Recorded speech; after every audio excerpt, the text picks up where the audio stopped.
The 2015 to 2017 Harley-Davidson Dyna Low Rider S. When the original FXS Low Rider hit showroom floors back in '77, it was immediately popular and dominated Harley-Davidson sales. Based on the FX Super Glide, which was essentially a mishmash of parts from the big frame FL and smaller XL Sportster models, the FXS was the first attempt by the factory under the blighted AMF banner to emulate the look of the home job customs that were popular at the time.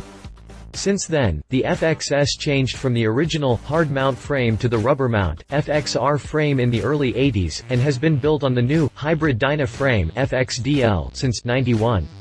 Fast forward to 2017, and you can see the motor company hard at it to further improve and refine the Low Rider, and these latest versions are certainly the best yet. Read on to find out why. Continue reading for my review of the Harley-Davidson Dyna Low Rider and Low Rider S. Design. As always, the Low Rider seems to embody the essence of HD design with details borrowed from the custom culture added liberally thereunto. An asymmetrical wheel layout accentuates the lowness of the slammed rear end with a 19-inch wheel up front and a 17-inch in back, and blackout springs visually diminish the already short rear shocks to add an optical effect to the mix. A sparse front fender looks much like an old bobber fender, which is to say chopped down to a minimum, and it adds little unsprung weight to the front wheel while exposing same. The upper lines flow from the headlamp brow, back across the fat fuel tank complete with instrument cluster in a wrinkle black console to the full scoop saddle. On the regular Low Riders, the seat comes with a tapered, Mustang-esque pillion, but the new in 2016 Low Rider S sports a solo saddle. The S rear fender displays a bobber-style chop that thankfully stops short of looking like the desperately unpopular boat tail fender from years past, and the non-S model gets a fuller rear fender. Mid-mount controls place the rider in a relaxed cruiser position, and the pullback handlebars come on an adjustable riser with a 2.4-inch range. Whether you have long, ape arms or little, T-Rex arms, you should be able to find a position that suits you without going out of pocket for a whole new set of bars. Harley didn't exactly reinvent the wheel for the '17 model year, and kept things much the same with just a few tiny Easter eggs sprinkled about. Both the Low Rider and its souped-up S model sibling now come with a battery tender harness already wired up for plug-and-play battery maintenance. The base model, non-S version also gets a keyless ignition feature and an all-new, two-tone color option with the Bonneville Blue, Fathom Blue paint scheme. Chassis. Low Rider S. As the F in the model code indicates, the Low Riders are built upon HD's heavy touring bike frame with a rectangular backbone and round tubing that forms the typical double downtube, double cradle skeleton, all in mild steel. A steering head angle of 30.5 degrees plus an offset in the triple tree adds up to a total fork angle of 32 degrees, well into custom territory just like the original. This leaves us with a stable, 5.1 inches of trail for typical, cruiser stability, great in a straight line, but somewhat sedate in the corners. This leaves us with a stable, 5.1 inches of trail for typical cruiser stability. Fat 49mm forks float the front end on 5.1 inches of travel at the axle, and come with fixed parameters and no external adjustments, though I will offer that while they still make spacers that increase spring preload, it's not a quick and easy procedure, and certainly not something you would want to deal with more than once. Go ahead, ask me how I know.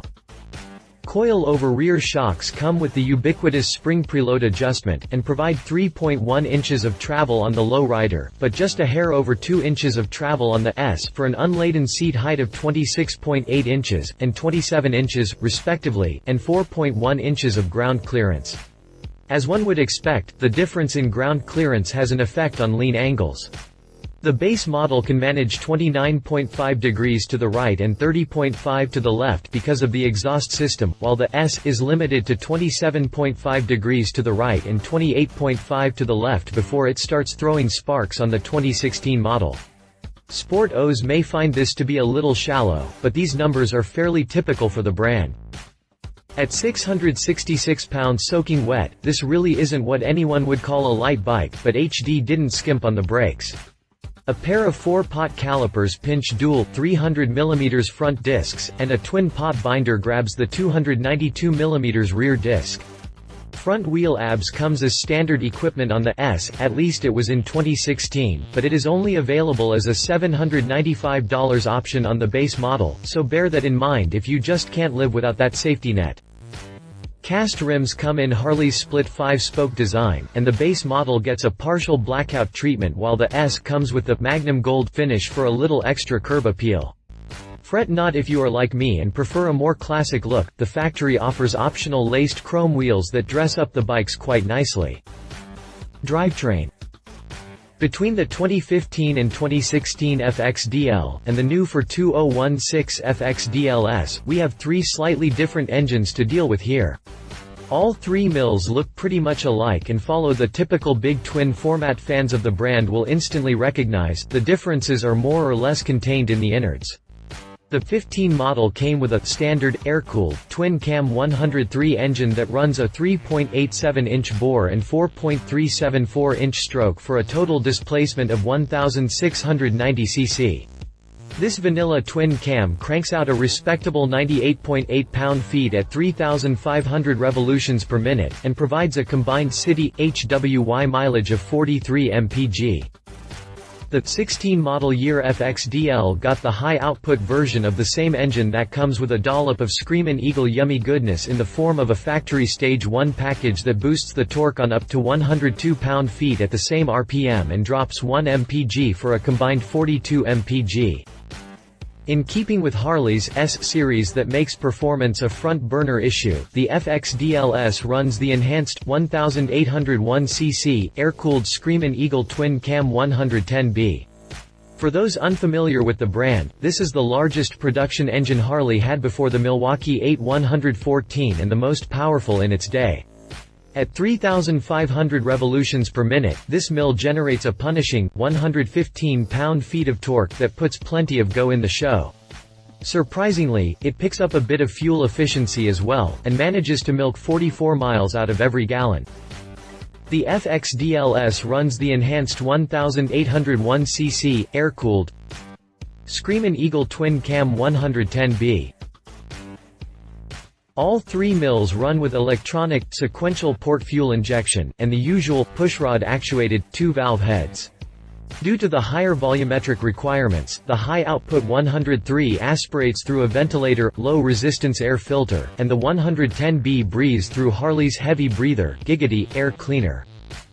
The usual, cable-actuated, multi-disc wet clutch is present across the board, but the 110 model comes with a performance diaphragm spring that the others don't get. Got a gig HD here, no slipper clutch yet guys? Really? A 6-speed, cruise drive tranny crunches the ratios to keep it in the usable power band and provide reasonable highway speed revs, and a reinforced belt drive make the final connection to the rear wheel. Pricing. The 2015 FXDL rolled in vivid black for $14,199, and naturally the King of Paint offers plenty of opportunity to inflate that sticker as high as $15,149, depending on color choice. The motor company bumped up prices by 2 bills across the board for the 16s for a starting price of $14,399. Naturally, the S commands the highest price with a $16,699 sticker, and you can get it in any color you like, as long as you like vivid black. The good news is that the S comes with front wheel ABS, security system and cruise control as standard equipment. You can expect to tack on some cheddar if you want ABS and security on the base model, and cruise control is limited to the S model exclusively.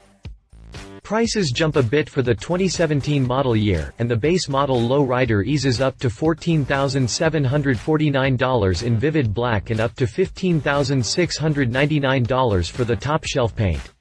The Low Rider S model also gets hiked up a bit to $17,499 and is still only available in basic black. Regardless of which model you pick, all buyers can expect to pay $390 for freight, and California residents can look forward to an additional $200 for your special emissions package. Competitor. American-style performance cruisers are few and far between, and I was about to abandon all hope of finding a bike with similar looks and performance when I took a look at the newly rebundled Star lineup from Yamaha, and hit upon the Raider. Obviously built for the domestic market, the Raider sports features known to turn us US on, and it comes with the largest production V-twin lump in the world. Okay, before the Milwaukee 8, so let's see how it stands up to the Low Rider S. While the Low Rider is an iconic bike with a long and storied history, the Raider is kind of the new kid on the block with something to prove. Even though the Raider runs a yoke-style swing arm much like the S, the rest of the frame geometry carries shades of the old rigid frames, and the more modern softail chassis. The sheet metal also sports features I would normally associate with the aforementioned, and while it cuts a slightly different figure than the S, it looks very much like a rolling slice of Americana, as long as one doesn't look too closely.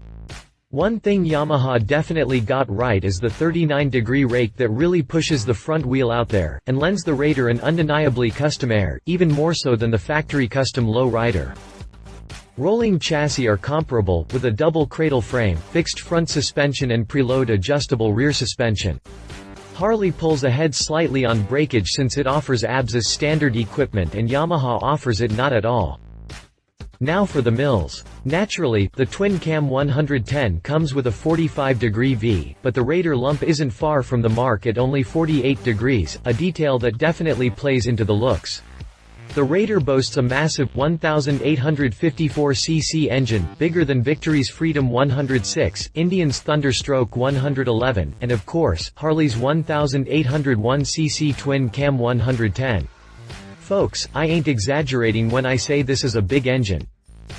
In spite of its size advantage, the Raider doesn't quite produce as much grunt as the S mill with only 109.7 pounds of grunt against the 115 pounds from the twin-cam 110. Goes to show that size ain't everything, and Harley's experience with V-twin plants carries the day. Yamaha gets some back at checkout, but less than one might imagine. The Raider rolls for $14,990, less than $2,000 cheaper than the S. Given the pedigree of the Low Rider, I don't feel like this is sufficient to rope in any buyers looking for an American or American-looking power cruiser, and folks looking for a certain look without top performance will likely be better off with a base model Low Rider. Having said that, if someone were to hold a gun to my head and demand that I choose a Yamaha right now, the Raider would definitely be my choice. He said. Yeah, okay, the Low Rider is an iconic bike, and while I like the old FXR frames, I never learned to appreciate the Dyna family. Still, it warms my heart that HD included the Low Rider in its S-series bikes, cause who doesn't want more power? This is a good direction for Harley, and it's about time the motor company started pushing the V-twin envelope a bit. Owners have been souping up their bikes for long and long. I confess that it would be nice to buy one already souped.